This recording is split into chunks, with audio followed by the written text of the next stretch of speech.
नमस्कार दोस्तों, आप सभी का स्वागत है हमारे YouTube चैनल पट्टी की पाठशाला में। आज हम इस वीडियो में देखेंगे एसएससी सीजीएल में आने वाले रीजनिंग के महत्वपूर्ण प्रश्नों को। इसलिए आप लोग वीडियो को अंत तक जरूर देखना। और जिन बच्चों का पेपर अभी 23 सितंबर से लेकर यानी कि जिन बच्चों का पेपर अभी 23 सितंबर से लेकर 26 सितंबर के बीच में है, उनके लिए यह वीडियो अत्यधिक महत्वपूर्ण होने वाला है। इसलिए वो लोग पूरे प्रश्नों को देखेंगे और हमें कमेंट में बताएंगे कि उन्हें इन टोटल प्रश्नों में से कितने प्रश्नों का सही आंसर पता था। तो फिर चलिए दोस्तों, यहाँ पर हम देखेंगे कि पहला प्रश्न हमारे पास क्या दिया है। तो देखिए, यहाँ पर पहला प्रश्न दिया है, एक विशिष्ट कूट भाषा में MOST को 3, 4, 7, 2 के रूप में कूटबद्ध किया जाता है और STOW को 2, 6, 3, 4 के रूप में कूटबद्ध किया जाता है। दी गई कूट भाषा में यम के लिए कूट क्या है। तो देखिए दोस्तों, यहाँ पर हमें बताना है कि यम का कूट क्या होगा। तो देखिए, यहाँ पर आप सबसे पहले लिखेंगे MOST। अब इसका कूट किए गए दोस्तों यहाँ पर 3, 4, 7 और 2। उसके बाद आगे यहाँ पर दिया है STO और W।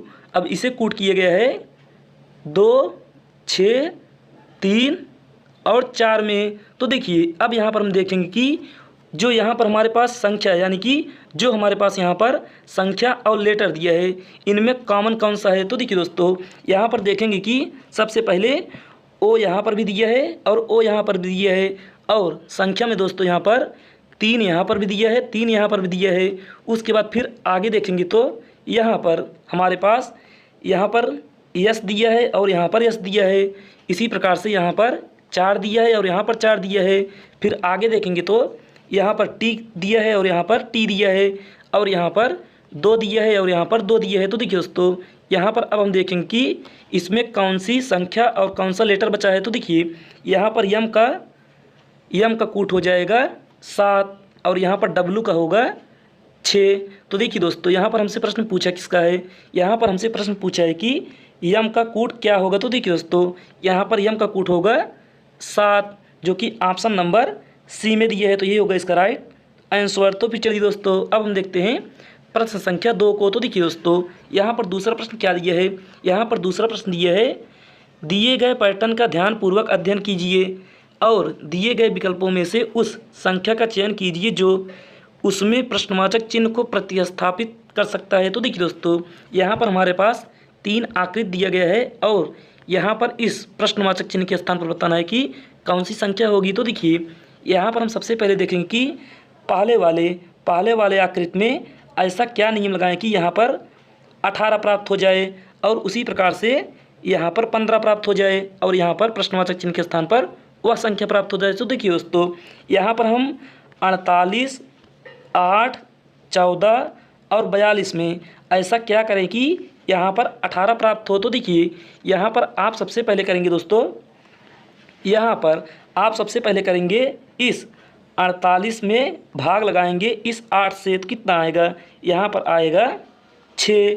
उसके बाद इस 42 में भाग लगाएंगे इस 14 से। तो यहाँ पर कितना आएगा, यहाँ पर आएगा 3। तो देखिए दोस्तों, अब यहाँ पर हम इस 6 का गुणा करेंगे इस 3 में। तो यहाँ पर 6 का गुणा 3 करेंगे तो कितना होगा, यहाँ पर 6 का गुणा 3 करेंगे तो यहाँ पर होगा 18, जो कि यहाँ पर सेंटर में यानी कि मध्य में दिया है 18। अब यही नियम दोस्तों हम अगले आकृति में लगाएंगे। तो देखिए, अगले वाले में लगाएंगे तो यहाँ पर सबसे पहले हम 63 में भाग लगाएंगे 21 से। तो यहाँ पर आएगा 3। उसके बाद 45 में भाग लगाएंगे 9 से। तो यहाँ पर आएगा 5। अब देखिए, अब यहाँ पर हम 3 का गुणा 5 करेंगे तो कितना होगा, 5 तिहाई 15। तो यहाँ पर हो गया 15, जो कि यहाँ पर मध्य में 15 दिया है। अब यही नियम हम दोस्तों आखिरी वाले फिगर में यानी कि तीसरे फिगर में लगाएंगे यानी कि तीसरे आकृति में लगाएंगे। तो देखिए दोस्तों, यहाँ पर हम सबसे पहले क्या करेंगे, यहाँ पर हम सबसे पहले 56 में भाग लगाएंगे 8 से। तो कितना बार जाएगा, यह जाएगा 7 बार। उसके बाद 51 में भाग देंगे 17 से। तो यह जाएगा 3 बार। अब हम 7 का गुणा 3 करेंगे। तो यहाँ पर 7 का गुणा 3 में करेंगे तो कितना आएगा, यह आएगा 7 त्रिक 21। तो देखिए दोस्तों, यहाँ पर प्रश्नवाचक चिन्ह के स्थान पर आएगा 21। अब देखेंगे कि 21 हमारे किस ऑप्शन में दिए है? तो देखिए दोस्तों 21 हमारे ऑप्शन नंबर सी में दिए है, तो यही होगा इसका राइट आंसर। तो फिर चलिए दोस्तों, आपको वीडियो अच्छी लग रही है तो वीडियो को ज़रूर एक लाइक करिएगा और अपने दोस्तों के पास भी शेयर करिएगा। तो फिर चलिए दोस्तों, अब हम देखते हैं प्रश्न संख्या 3 को। तो देखिए दोस्तों, तीसरा प्रश्न यहाँ पर दिया है, निम्नलिखित में से कौन सी संख्या दी गई श्रृंखला में प्रश्नवाचक चिन्ह को प्रतिस्थापित करेगी? तो देखिए दोस्तों, यहाँ पर हमारे पास सीरीज का प्रश्न दिया है, यानी कि श्रृंखला का प्रश्न दिया है। तो देखिए यहाँ पर सबसे पहले दिया है 5, 13, 29, प्रश्नवाचक चिन्ह, उसके बाद 125, 253। तो देखिए दोस्तों, यहाँ पर हमें बताना है कि इस प्रश्नवाचक चिन्ह के स्थान पर कौन सी संख्या होगी। तो देखिए इस हम सीरीज में, यानी कि इस श्रृंखला में हम देखेंगे कि हमारी संख्या किस तरीके से आगे बढ़ रही है। तो देखिए यहाँ पर सीरीज हमारी धीमे धीमे से बढ़ रही है, यानी कि अचानक से नहीं बढ़ रहा है। तो यहाँ पर हम क्या करेंगे, सबसे पहले इस 5 में कितना जोड़े कि यहाँ पर हो जाए 13। तो यहाँ पर दोस्तों 5 में जोड़ेंगे 8, तो यहाँ पर होगा 13। उसके बाद 13 में अगर यहाँ पर हम 16 जोड़ेंगे तो होगा 29। अब उसके बाद दोस्तों यहाँ पर हम 29 में क्या जोड़ेंगे? तो देखिए यहाँ पर हम सबसे पहले 8 को जोड़े हैं, उसके बाद 8 का दूना 16 जोड़े हैं, उसके बाद अब 16 का दूना हम जोड़ेंगे 32। तो देखिए अब यहाँ पर 29 में 32 जोड़ेंगे, कितना आएगा? यहाँ पर 32 में 29 जोड़े या फिर 29 में 32 जोड़े, तो यहाँ पर होगा 9 2 11 हासिल 1 3 2 5 1 6। तो यहाँ पर हो गया दोस्तों हमारा 61, यानी कि 61।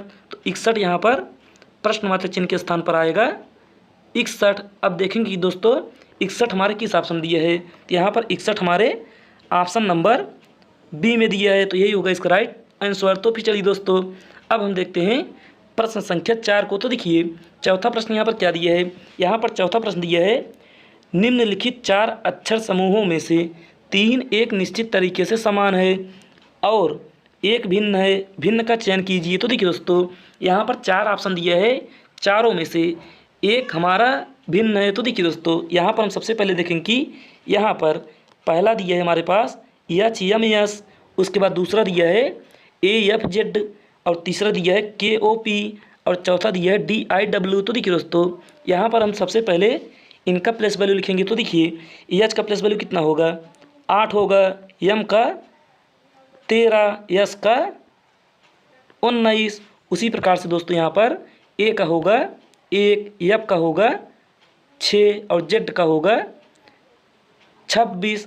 अब यहाँ पर K का होगा 11, O का होगा 15 और P का होगा 16। अब इसी प्रकार से D का होगा 4, I का होगा 9 और W का होगा दोस्तों यहाँ पर 23।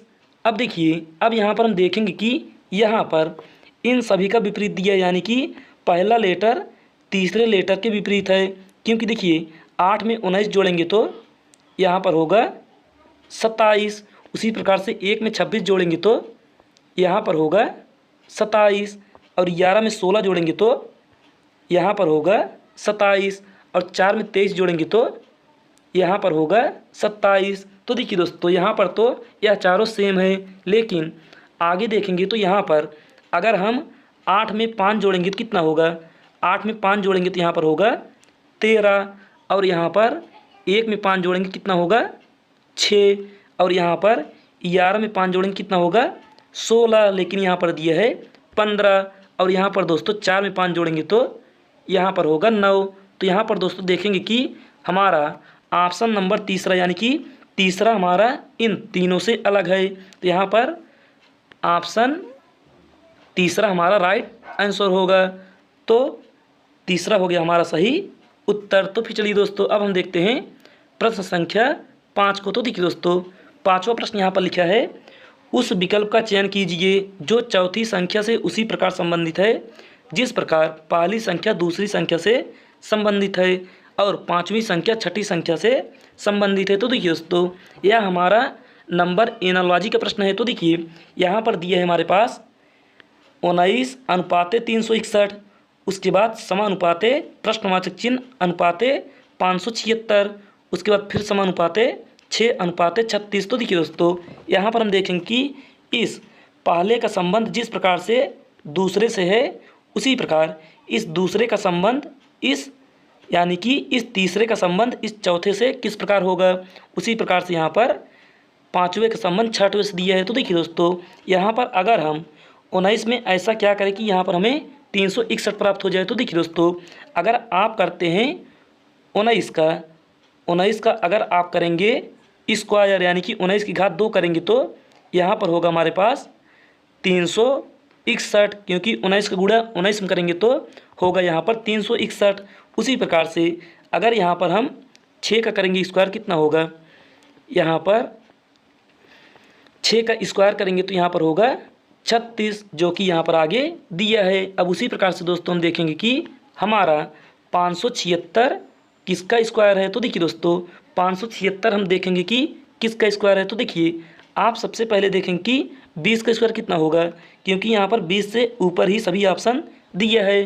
तो 20 का स्क्वायर होगा 400 और 21 का होगा 441। तो देखिए दोस्तों, यहाँ पर जो हमारा लास्ट वाला यानी कि इकाई अंक 6 दिया है, और अगर हम यहाँ पर 24 का स्क्वायर करेंगे तो लास्ट में हमारे पास आएगा 6, क्योंकि देखिए अगर 5 का स्क्वायर करेंगे तो लास्ट में 5 आएगा यानी कि इकाई अंक 5 आएगा, और 2 का करेंगे तो इकाई अंक 4 आएगा, और 3 करेंगे तो इकाई अंक 9 आएगा।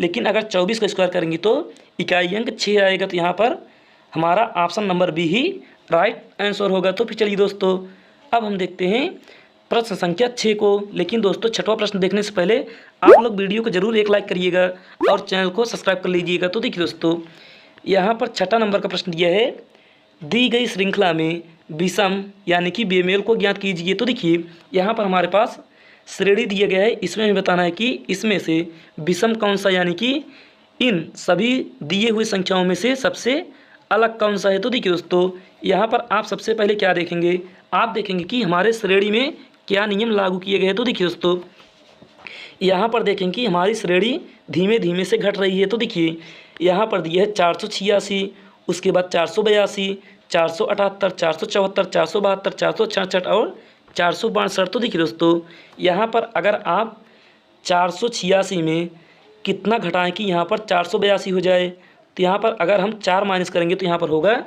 482।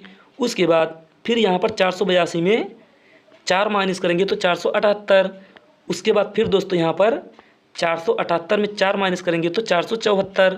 उसके बाद इस 474 में अगर दोस्तों हम 4 माइनस करेंगे तो कितना आएगा, यहाँ पर दोस्तों 474 में अगर हम 474 में अगर हम 4 माइनस करेंगे तो यहाँ पर 470 आएगा। लेकिन यहाँ पर हमारे पास दिया है 472, तो यही 472 होगा हमारा इन दिए हुए श्रृंखला में से विषम यानी कि बेमेल। तो यही होगा इसका राइट आंसर, जो कि ऑप्शन नंबर बी में दिया है। तो यही होगा इसका राइट उत्तर।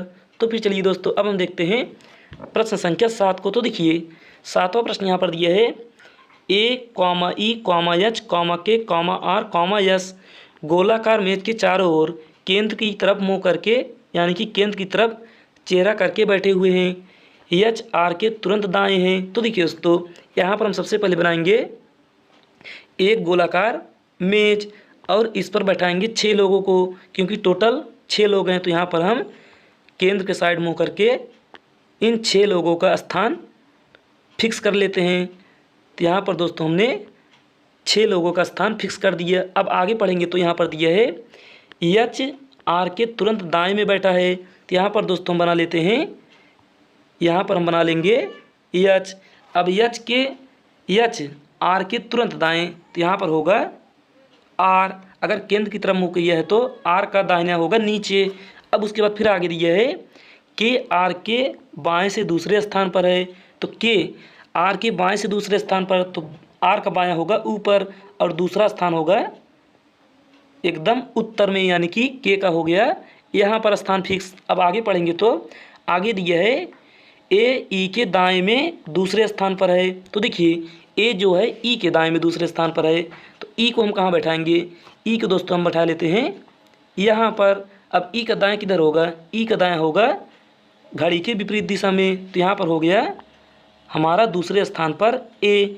अब यहाँ पर देखिए दोस्तों, एक का स्थान बचा है, तो यहाँ पर इसे हम बैठाएंगे यस को, क्योंकि यहाँ पर यस अभी बाकी है। तो देखिए दोस्तों, अब हमसे प्रश्न पूछा है कि ए के दाएं से तीसरे स्थान पर कौन बैठा है। तो देखिए ए का दायां कौन सा होगा, ए का दायां होगा नीचे की साइड, क्योंकि केंद्र की ओर मुखी है तो उसका दायां होगा नीचे और बायां होगा ऊपर। तो यहाँ पर पहला, दूसरा और तीसरा, तो तीसरा होगा हमारा यस। तो यस हमारे किस ऑप्शन दिए है, यस हमारे ऑप्शन नंबर डी में दिया है, तो ये होगा इसका राइट उत्तर। तो फिर चलिए दोस्तों, अब हम देखते हैं प्रश्न संख्या 8 को। तो देखिए 8वां प्रश्न यहाँ पर क्या दिया है, यहाँ पर 8वां प्रश्न पढ़ेंगे तो यहाँ पर दिए हमारे पास, उस आरेख को चुनिए जो नीचे दिए गए वर्गों के बीच संबंध को सही प्रकार से दर्शाता है। तो देखिए दोस्तों, यहाँ पर हमारे पास दिया है शुक्र कॉमा ग्रह कॉमा सूर्य। तो देखिए दोस्तों, यहाँ पर हम सबसे पहले बनाएंगे शुक्र का वेन डायग्राम। तो यहाँ पर हो गया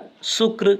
अब यहाँ पर इसके बाद देखेंगे कि इस ग्रह को बनाने से पहले हम यह देखेंगे कि शुक्र से इसका कोई संबंध है कि नहीं। तो यहाँ पर दोस्तों जो शुक्र है वह एक ग्रह है, यानी कि ग्रह के अंदर आएगा शुक्र। तो यहाँ पर हमने शुक्र बनाया था, अब इसके ऊपर हो जाएगा ग्रह।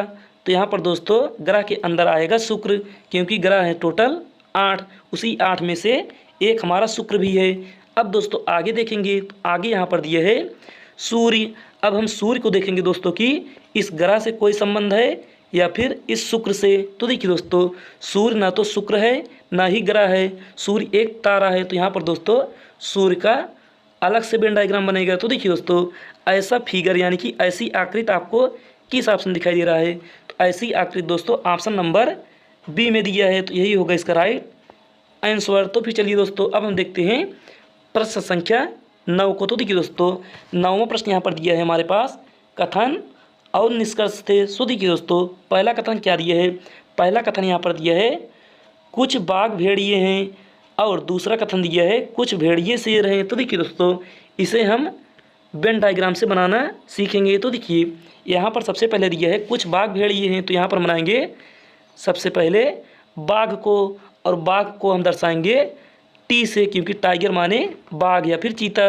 अब उसके बाद आगे दिया है कुछ बाघ भेड़िए हैं, तो यहाँ पर कुछ बाघ भेड़िए हैं तो भेड़ी को दर्शाएंगे हम बी से। उसके बाद यह तो हो गया हमारा पहला कथन। अब दूसरा कथन देखेंगे तो यहाँ पर दिया है कुछ भेड़िए शेर हैं। तो देखिए यहाँ पर है भेड़िया और कुछ यहाँ पर शेर होंगे, तो यहाँ पर हो गया लायन। अब देखिए दोस्तों, एक फिगर तो यह बन गया, और एक फिगर आप इस तरीके से भी बना सकते हैं, तीनों का मिक्स। अब देखिए दोस्तों, यहाँ पर हमसे प्रश्न पूछा क्या, यानी कि निष्कर्ष क्या पूछा है। यहाँ पर दोस्तों निष्कर्ष पूछा है कि पहला निष्कर्ष कुछ बाघ शेर हैं। तो यहाँ पर हम दोस्तों पहले में देखेंगे तो यहाँ पर कुछ बाघ यानी कि टाइगर शेर यहाँ पर कुछ भी नहीं है, यानी कि इन दोनों का कोई रिलेशन नहीं है। तो यहाँ हमारा पहला निष्कर्ष गलत हो जाएगा। अगर दोस्तों एक फिगर में निष्कर्ष गलत होता है तो सभी फिगर में भी गलत साबित होगा। तो अगला दिए दोस्तों यहाँ पर दूसरा निष्कर्ष कुछ बाघ शेर नहीं है। तो यहाँ पर दोस्तों देखेंगे कि यहाँ पर बाघ है और यहाँ पर शेर है, तो इन दोनों में कोई संबंध नहीं है। तो यहाँ पर यह तो फिगर सही हो गया, लेकिन अगर इस फिगर को देखेंगे दोस्तों तो यहाँ पर इनका संबंध है। तो यहाँ से हमारा दूसरा भी निष्कर्ष गलत हो जाएगा, क्योंकि एक फिगर में गलत हो गया तो सभी फिगर में गलत माना जाएगा। तो यहाँ से दोस्तों हमारा ना तो निष्कर्ष एक सही है ना ही निष्कर्ष दो।